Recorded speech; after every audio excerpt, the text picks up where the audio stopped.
Let's face it, going on a book buying ban isn't as easy as it sometimes seems. In today's video, I will be sharing with you the books that I bought during the month of December, and I hope to make less book haul videos in the future because I really actively want to buy less books until I've read at least half of them. But now, without further ado, let's get started with the books that I got as gifts, and then also the books from subscriptions, and of course the books I bought myself. First things first, I finally got it. The book of Azrael by Nicole. I have been following this author online for such a long time and I've wanted her book. And here in Belgium it's very hard to find, and suddenly this popped up secondhand on Vintage. It's a signed book as well. Like, signed by the author. It's a very, very gorgeous edition, and my partner got this for me as one of my Christmas presents, and I am so excited for it. I want to read this book really fast, or like I want to quickly get to reading it, not specifically read it fast once I start reading. But yeah, I'm really excited for it. And this book is book one in the Gods and Monsters series by Nicole, and it doesn't have a summary or anything, but I will be linking to every single book's Goodreads if I find them, so you can check them out below. And then the second book, which was also a Christmas present from my partner, is The Cruel Prince by Holly Black in this gorgeous full black edition. In person, if you don't have a light on it, it's very difficult to see what is actually on it, but it has this amazing like pattern on it, and then the book itself is also full black, of course.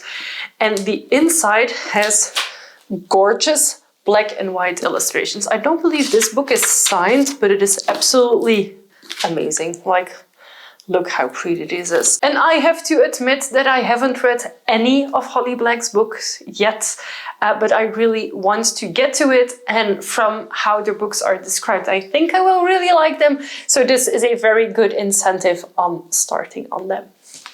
Up next are two books that are pre-orders that arrived before the end of the year, actually. One of them is Emily Wilde's Map to the Other Lands, and the other one is Rootless Vows. In the meantime, I have already read Emily Wilde's Map of the Other Lands. It's the continuation on Emily Wilde's Encyclopedia of Fairies. It was enjoyable, but I felt it wasn't as good as book one. And Rootless Vows is the second book for Divine Rivals, in which we follow the two main characters that have magical typewriters that allow them to write to each other. They start as rivals working for a newspaper, then go to the war front, etc., and things happen. And I'm very curious to see how this book continues on that story. The moment I'm recording this, most of these books haven't even been sent out yet, and somehow I got my copy in the last week of December. So I don't know what happened at Waterstones. They got them early, I believe, and they sent them out early as well, because I got these way before most people got them. Up next is the Fairy Loot book. It is Faebound. This arrives, I think, end of December. And on the front it has a small quote by Samantha Shannon: "A romantic fantasy of epic proportions, crackling with magic and passion." And on the back of the book it says, "Divided by blood, imprisoned by fate, bound by desire, welcome to the intoxicating world of the Fae." And this book actually also came with like a very gorgeous art print and a note from the writer, and then the inside cover, and it is signed and everything, and this is gorgeous. And the Fairy Loot theme was Eclipse for this book, and it says, "A tale of two sisters forced out of the elven lands and into the terrifying wilderness, only to discover the seductive Fae court, which has not been seen for a millennium." So I'm curious about this book. It is currently not very high priority on my reading list, but I do think this is a gorgeous edition, and I will definitely be keeping this. And after that, we of course also have the Illumicrate book. The book is called The Principle of Moments by Esmie Jikiemi-Pearson.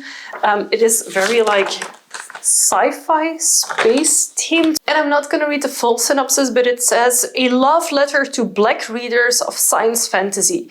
The Principle of Moments is a symphonic, century-spanning adventure, unmissable for fans of the spacefaring found family of Becky Chambers, the alternate London of V.E. Schwab, and the virtuosic climate craft of N.K. Jessamin. I literally haven't read a single of those authors. This book I don't think is for me, but my partner really enjoys sci-fi reads, and I think he has read the V. Schwab book. So I think this will for sure sit on my shelf for a while, and maybe I'll read it. If I don't read it in a few months, I probably will give this to my partner, who I'm sure will enjoy this. And then we get to the books that I actually purchased secondhand because I am trying to buy less books, new books at least. So the books that you will see in the future that are new have all been pre-ordered, and the books that you see otherwise are mostly secondhand books. So the first two books are by Chloe C Penaranda. I read The Stars Are Dying by her and I really loved her writing style, so I decided to keep an eye out on other books by her, and surprisingly on Vinted I found this duology. The first book is called An Heir Comes to Rise, and the second one is A Queen Comes to Power. I don't really know much about the story or the plotline or anything, I just know that most of her books are fae-based, and I just wanted to read them. And I think I paid like 15 euros, including shipping, for both of them together, which is insane since these are usually very hard to find. Up next, another second-hand find, Dark Rise by C.S. Pascat, also bought second-hand on Vinted. This is a book that a friend of mine actually wanted the second book as her Christmas gift from me. So I bought her the book and she was talking about it, and it's like, it's dark apparently, so I just wanted to see it. The book says, the dark is coming, the ancient world of magic is no more, its heroes are dead, its halls are in ruins, and its great battles between light and dark are forgotten. Only the stewards remember, and they keep their centuries-long vigil, sworn to protect humanity if the Dark King ever returns. So only from reading that really small part of the intro of the book, I think this will be something that I will enjoy. And together with that book, I actually also bought this hardcover book. It's called These Violent Delights. And I actually have another Chloe Gong book that comes from one of my subscriptions, which I haven't read yet. And apparently this is also Asian-based fantasy, so I'm curious if I will like it. The back literally says, in glittering Shanghai, a monster awakens. And apparently this book is a reimagining of Romeo and Juliet. It was Chloe Gong's debut and it's set in 1926 in Shanghai. I'm gonna be brutally honest. I bought this book because it was together with the other book, the C.S. Pascat one. I paid 10 euros for both books, 7 for the C.S. Pascat and 3 for this one. And the combined deal was just so good. I was like, okay, I'll get it. But I'm not really sure if this book is for me, which is something super stupid to say in a book haul. But I might just resell this one if it sits on my shelf for too long unread, because I'm generally not a Romeo-Juliet inspired story type of person.